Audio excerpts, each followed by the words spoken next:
Doctor Babasaheb Ambedkar open university.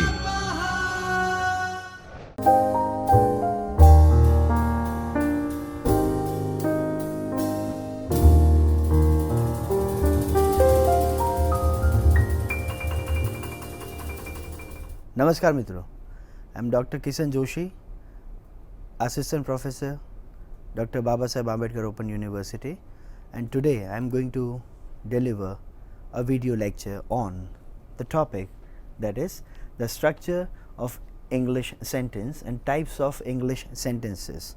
So during this time we are going to learn about English sentence. The overview of the presentation, today's video lecture, the overview of the presentation and today's video lecture is like this. We'll begin with introduction, sentences and non-sentences. We are going to focus on, we will focus on sentences and non-sentences.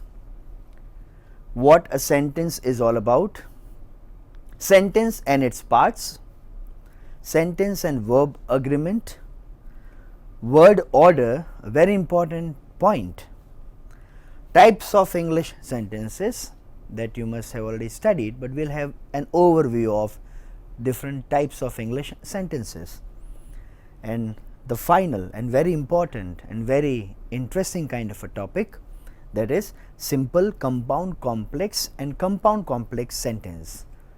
So total we are going to have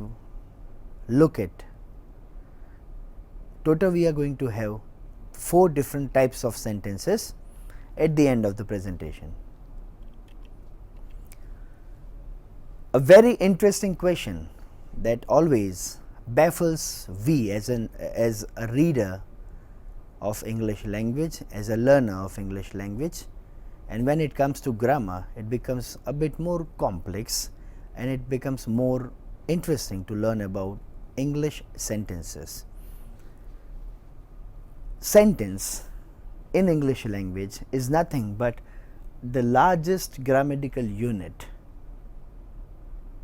In English language we have different units in grammar, and sentence is considered to be the largest one. Therefore, we must differentiate and we must learn what a sentence is and what it is not.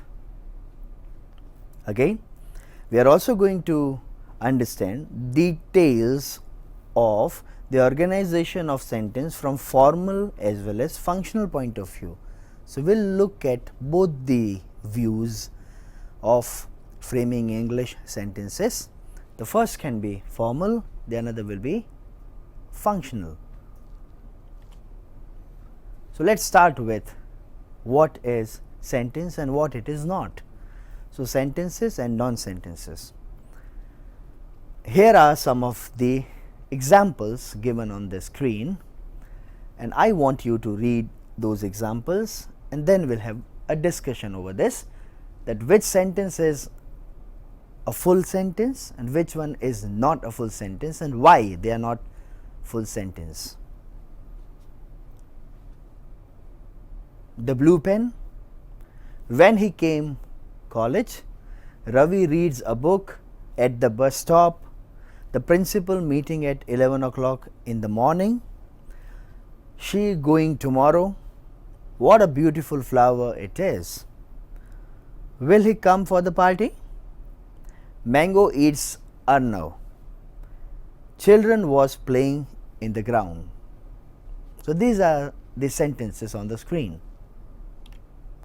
Now let us have a look whether they are full sentences or they are just half conveying meaning sentences.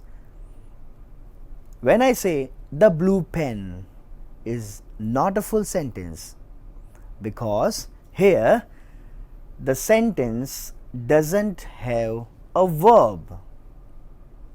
The blue pen followed by verb, it has to be there, the verb has to be there, but there is no verb. So this is not a sentence, this is non-sentence kind of a phrase, let us call it. When he came college, when I say when he came college is again a half sentence, though we have the verb came, because this first clause that we are having here is half, is dependent clause. When I say dependent clause, it means there has to be a main clause to which it can rely on, and it's absent. That's why it's not again a full sentence. Ravi reads a book. This sentence can be called a full sentence because we have subject, we have verb, we have object, and this sentence conveys a full meaning to we, the listeners or the learners. At the bus stop? No, it's not again a full sentence, it's just a prepositional kind of a phrase. The principal meeting at 11 o'clock in the morning. It's a long sentence, but still it is incomplete without verb. Here the principal followed by meeting is a verb, but meeting is here without a supporting verb, without an auxiliary. The auxiliary that has to be here was, is, that is missing somewhere in the sentence. So once again, this sentence is not a complete sentence. She going tomorrow. The same kind of a rule will applicable to here as well, because here once again the auxiliary verb is missing somewhere. What a beautiful flower it is. Yes friends, you are right. This is a complete sentence with all the necessary items, with all the necessary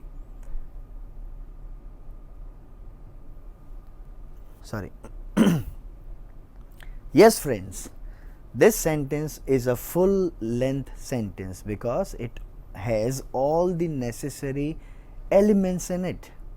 It has verb, it has subject, it has object, everything is available in a sentence, and the structure is quite a bit different from the normal sentence structure because it is an exclamatory sentence. The following is, will he come for the party? Is an interrogative sentence, and it is also a full length sentence because once again it has subject, verb and the rest of the part of the sentence, and it does convey complete meaning to us. That's why this is also a complete sentence. Mango eats Arnav.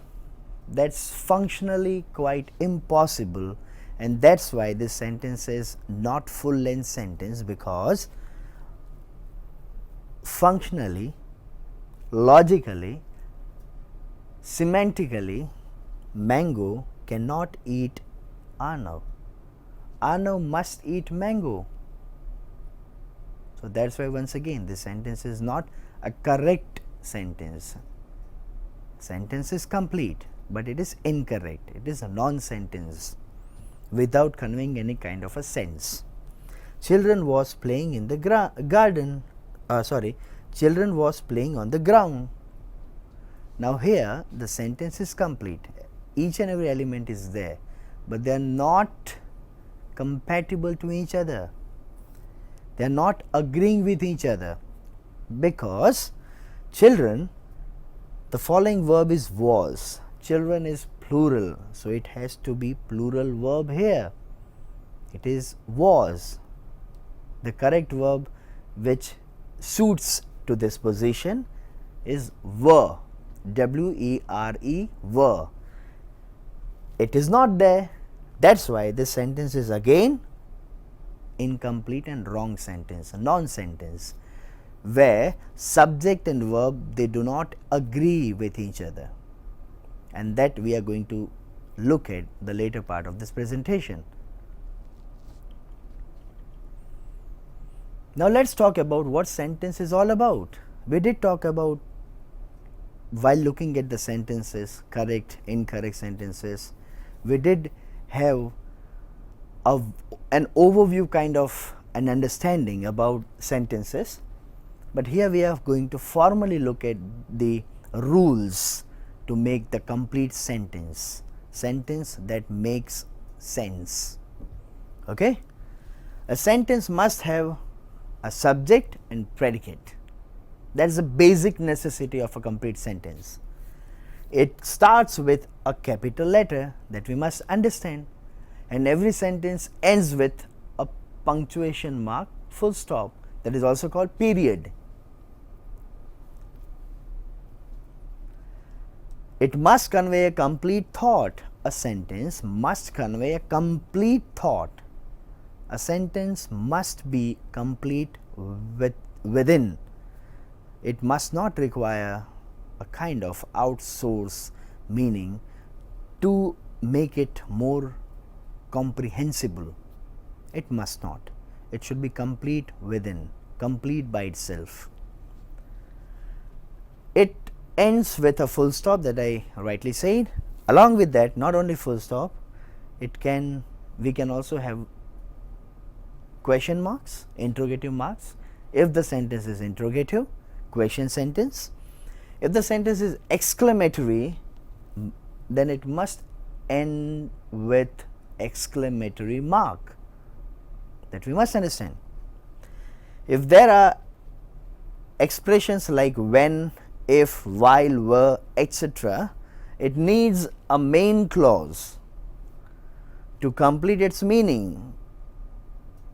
Simple understanding is, if the sentence is not complete, the sentence can be called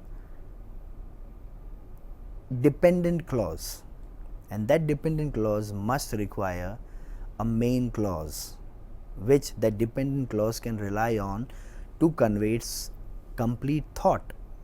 Now, if you look at the sentence and if you can see that if these kind of words are there, then we must understand then that it must require a main clause to rely on. There should be a proper word order in a sentence and a subject and verb agreement for the sentence to be grammatically correct.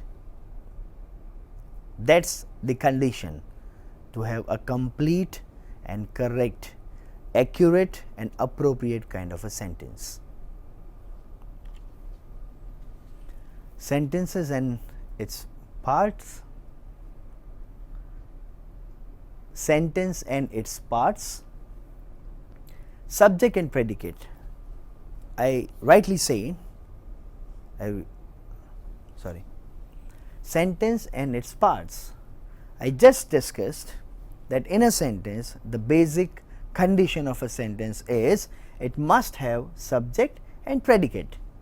When I say subject and predicate, here are some of the examples through which we can understand what is subject and how we can differentiate, how we can mark subject and predicate in a complete sentence. Okay? So, the sentence here is that you can read on the screen, Kiran is crying. Now, the moment I ask a question to the sentence itself, who is crying? The answer will be Kiran. Now, Kiran is responsible for the action, and that is why Kiran becomes subject in a sentence. Neeta likes chocolate. What does Neeta like? Neeta likes chocolate. Now, here chocolate becomes object, and who likes chocolate? Then the answer is, if the answer is Neeta, then Neeta becomes subject. The parade was exciting. What was exciting? The parade. Now, here the parade is subject. John is a student.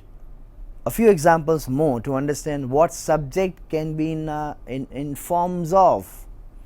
Now, when I say John is a student, here John is subject, and the form of John here is of a noun. In the next sentence, the postman has posted a letter. Now, here it is not one subject, it is a bunch of words. The as an article, postman as a main person in a sentence, and that is why these kind of sentences where we find these kind of subjects we can call them noun phrase. Phrase is once again bunch of words that do not convey complete meaning, and clauses are full length sentences that convey complete meaning. So, meaningful sentences can be called clauses and half sentences can be called phrases. So, here just the postman does not convey any meaning. So, they either though they are both existing in a bunch, in a pair, they do not convey complete meaning because they need to rely on rest of the sentence, and that is why they are noun phrase. What do you say is untrue? What you say is untrue, sorry. What you say is untrue. Now, when I say what you say is untrue, is, everything before is becomes subject, and again here what you say is noun clause.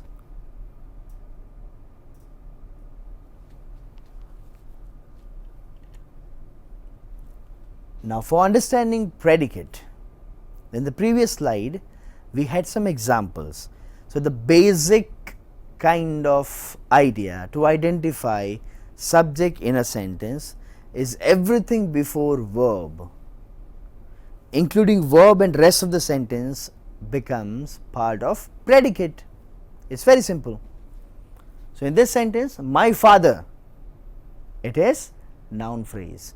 My father gave me a new bicycle yesterday. My father gave me a new bicycle yesterday. Now, if I want to divide everything into two different parts, subject and predicate, the first part is subject, the rest, the whole sentence is predicate, and it has many different elements in it. For example, we have verb, we have OI, that is indirect object, we have OD, that is direct object, we have yesterday as adverb, and this, the whole of everything in harmony makes the sentence complete. Noun or pronoun, the second element of very important element in a sentence, in a complete sentence, is object. Now, as I have explained, as we have discussed about subject and predicate, as part of predicate, the another important element that appears in a sentence is object. Object can be in both the forms, it can be noun, it can be pronoun, both. Two objects are usually found in a sentence. The first one is called two different types of objects are found in a sentence. The one is direct object, the another one is indirect object. Now, if in a sentence the object is alone, there is only one object in a sentence, it will be direct object. The moment you realize, the moment you understand that there are two different subjects in a sentence, then the first becomes indirect object, the another become direct object. If in a sentence we have two objects, the first one is indirect, the second one is direct object. That is how the structure of sentence is set. Rohit wrote a novel. Here Rohit is subject, wrote is a verb, a novel is object. She reads a book. Here there is, we can see the verb, she reads a book, she read a book. The tenses play here important role. Here you can see that she read a book, or else we can say she reads a book.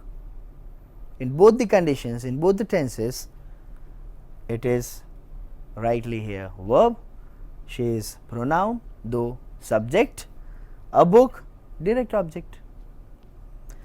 Dhoni hits a six. Dhoni subject, verb, object. The dog chases the cat. Subject, verb, object. The moment we have two objects in a sentence, the structure will be quite a bit different and the sentence will be quite longer. The principal gave him a medal. When I say the principal gave him a medal, subject is the principal, gave verb, him is an indirect object, a medal becomes a direct object.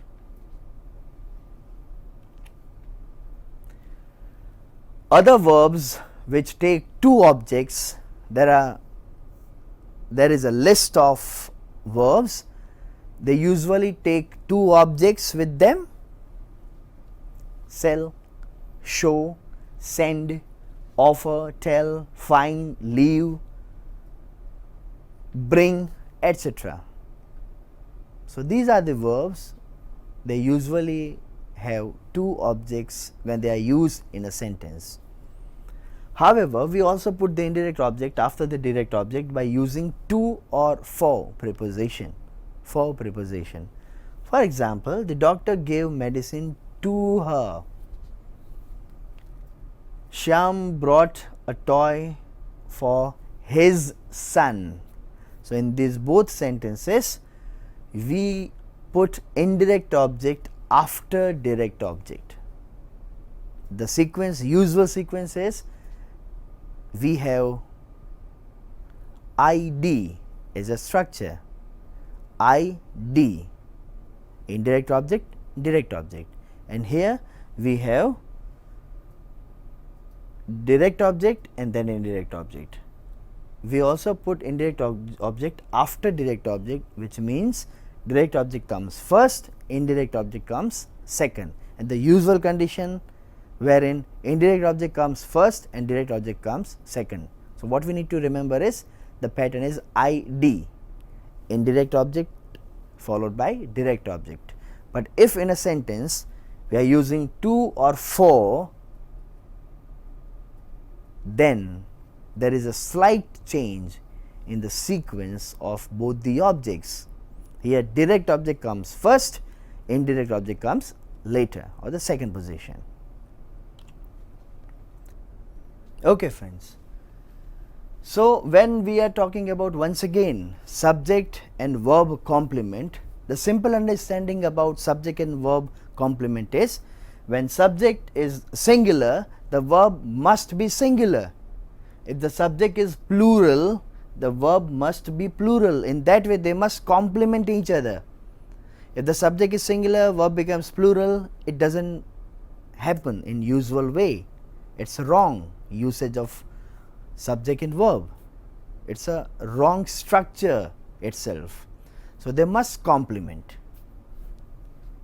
A verb, a word or word group that complements the meaning of a subject or object. John is an engineer. Now when I say John is an engineer, here John complements to the verb. John has agreement with verb, it complements the verb. Snehal is very beautiful. When I say beautiful, Snehal complements to the verb here, it agrees with verb and it conveys complete meaning. But still there are certain words which we need to understand. The committee appointed Patil president. Now when I say the committee appointed Patil president, here the committee appointed here conveys a complete sense of time, that becomes tense, and here president, Patil, president, Patil becomes indirect object. Here what we have learnt, president becomes a direct object. So indirect, direct in that way. When I say again the ultimate elements of sentence, very important to learn, to understand. That is adverbial complement and adjuncts. Now, most of the time we always misinterpret both the words, adverbials and adjuncts. They are quite similar, but they are even different to each other, different from each other. Adverbial complement, if I need to say, they always usually come after object in a sentence. For example, she put the purse in the cupboard. She put the purse in the cupboard. When I say she put the purse in the cupboard, is here what I mean to say is in the cupboard is adverbial complement. Another thing, another example, Mahatma Gandhi lived here. When I say lived here becomes another complement, that becomes adverbial complement. All the students are in seminar hall. Now, in the seminar hall is again adverbial complement. The another term that is very important, adjuncts. They can be single word, they can be adverbs, or they can be in a form of prepositional phrase, or they can be in a form of a noun phrase or even a clause. For example, Satish left the party quickly. Now, here quickly is adjunct. Teachers went for swimming at the beach. At the beach, the underlying thing is here adjunct.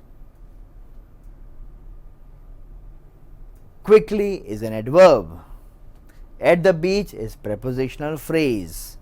The next two, grandma will give you your birthday present next month. The next month here is a noun phrase. Again, the swimmer seemed calm even though the wave looked huge. Here is a huge clause. Now, in these four forms, adverb, prepositional phrase, noun phrase, or even a full clause, we can see adjuncts in a sentence. Now, there is a kind of a difference between adverbial and adjuncts.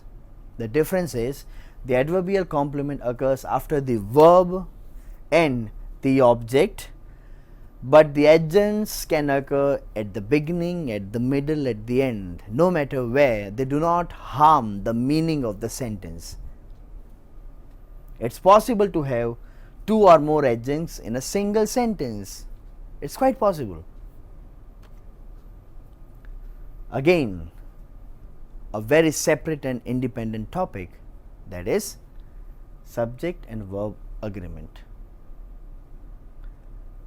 The cat, that we had a kind of an overview before this even. The cat chases the mouse.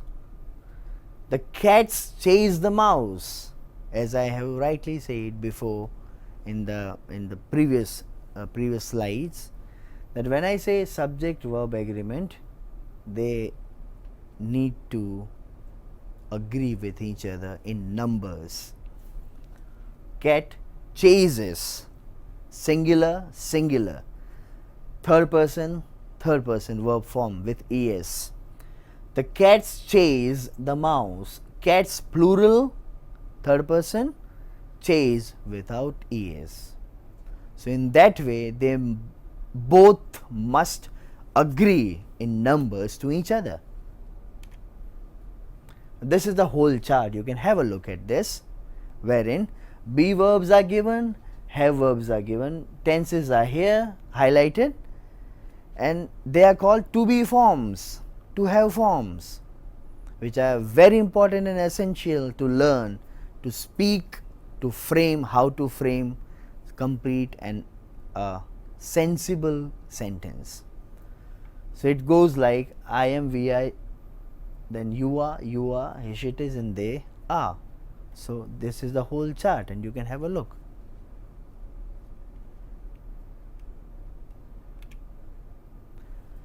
there are still some collective nouns. With them we can use verbs in both the forms, like we can have verbs singular as well, we can have verbs plural as well, depending on the kind of meaning it has to convey. For example, the committee was divided in their opinion. Now the committee can be bunch of people, though the verb is singular. Now here I want to keep committee as a complete whole, and that's why I am using singular. The team was formed after the meeting. Now in a team we don't have one member, in a team we have many, and that's we need to focus. That's why we need to focus on the verb was. The team, if I said the teams, then it has to be were. The government can take both was and were. So that's why they are called collective nouns, and the list are like group, jury, crowd, team, committee, cabinet, government, crowd. These are the collective nouns which can take both the forms of verbs.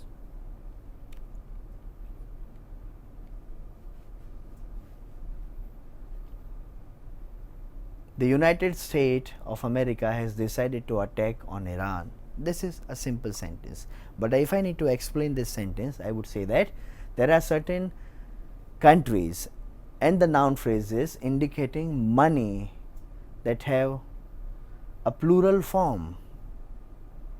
Sorry.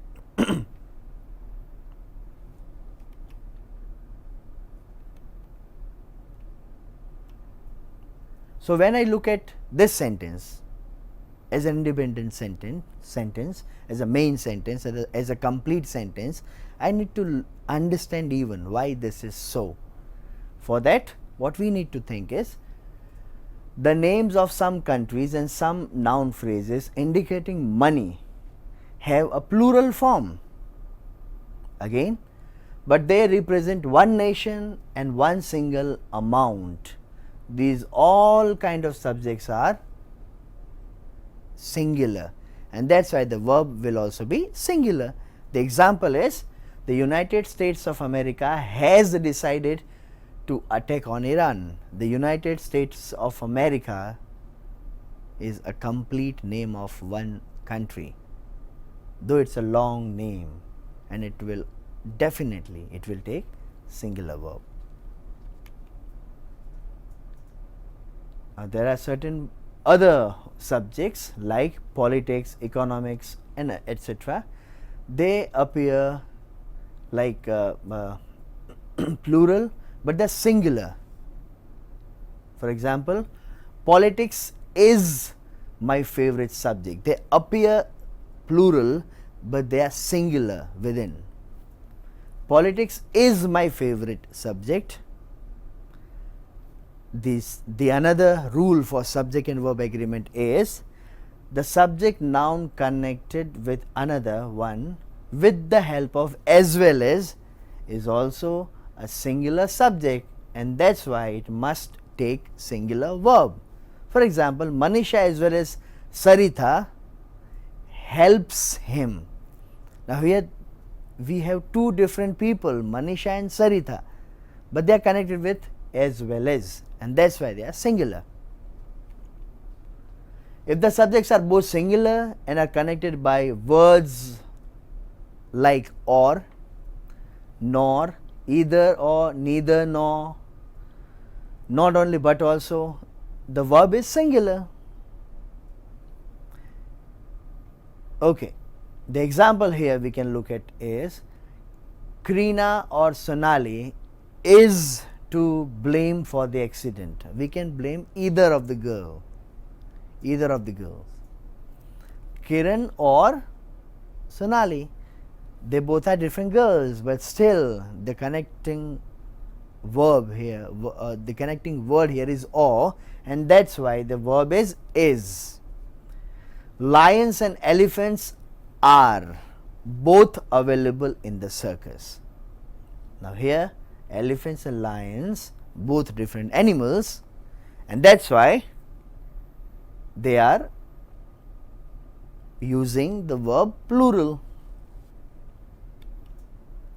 Now, if we talk about quickly about word order, a basic word order in a structure of English sentence is SVO, that is subject, verb, object, is a basic structure for a complete sentence, or it can also have subject and verb that must convey complete meaning, complete sense to the listener, to the receiver. We can say that Raju is reading a novel, subject, verb, object is a complete sentence. They cried, subject, verb, nothing else, still it's a complete sentence. Flowers are everywhere, subject, verb, adverb, but still it is a complete sentence. And again, the order is very important here. Order in English language, they usually do not change unless we make the sentence in different structure. If we need to convert the sentence in different structure, we can have some changes in orders. Otherwise, the very normal and obvious kind of an order in English language, English sentence is subject, verb, object. Now, we quickly go through about types of different English sentences. So, the first sentence that we have is declarative sentence, that declares something, a fact maybe, or an announcement kind of a thing. Example is Santosh went for shopping. It's a declaration, normal kind of a statement that doesn't require any other kind of understanding. It simply conveys the meaning. It is declarative. Interrogative sentence simply means a question statement, a question sentence with question mark, with interrogative mark at the end.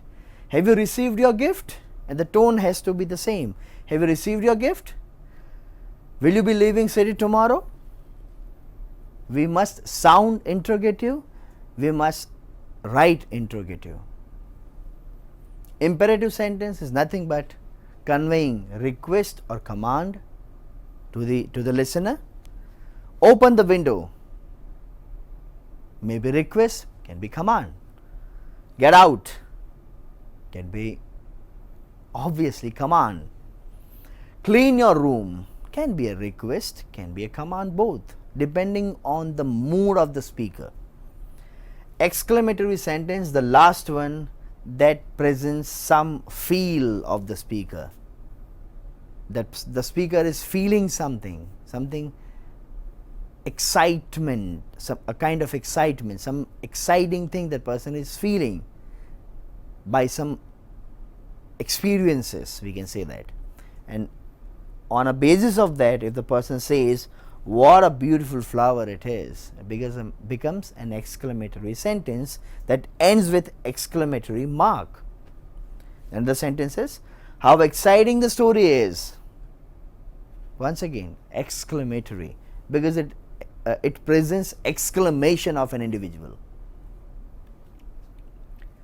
The last and very important point, we quickly have a kind of an understanding about what these all three types of sentences are. The very first sentence is simple, the next is compound, complex, compound, complex sentences. Now, when I say simple sentence, the basic necessity to frame a simple sentence is it must have a subject and predicate. Another thing is a simple sentence must be consisted of an independent clause that conveys complete sense, complete meaning. It requires punctuation marks at the end that says that the sentence is here complete, it ends here. It's a kind of a mark. So, that is full stop, it could be exclamation, it could be question marks as well. Sony reads the novel, it's a very simple sentence. Now, you know what simple sentences are. They must have an independent clause Now, there are three different kind of clauses: independent clause, dependent clause and main clause. Now, main clause and independent clause, they are quite, in a way, they are very near to each other, but they are different in their functions. Compound sentence, they are blend of two different independent sentences. If they are independent, it means they are connected with a connector, and in separate identity they both have their own existence, they both have their own meaning, and that is why they are called compound sentences. Okay? They are always connected by some coordinators like and, but, so, yet. They are the samples. Here are some of the examples. You can quickly have a look at these examples. I like banana and I like grapes. So, I like banana, one sentence, I like grapes, another sentence. So, here is the list. Now, when I say complex sentence, the second last point is a combination of one main clause, another will be a dependent clause that depends on the main clause to have its own identity, to convey its own meaning. That is the structure of this complex sentence. Okay? So, the subordinate clause, when I say, they are dependent clause depending on the main clause. Because his essay was late, he lost marks. When I say because his essay was late, is again very important clause that we can call it as subordinate clause or dependent clause depending on a main clause, that is he lost marks. That is the main event in a sentence, and the whole here depends on this. It simply does not convey any meaning, because his essay was late, full stop, does not convey any meaning. So, that is why here we have comma, and it depends on the main clause. The same kind of an example here.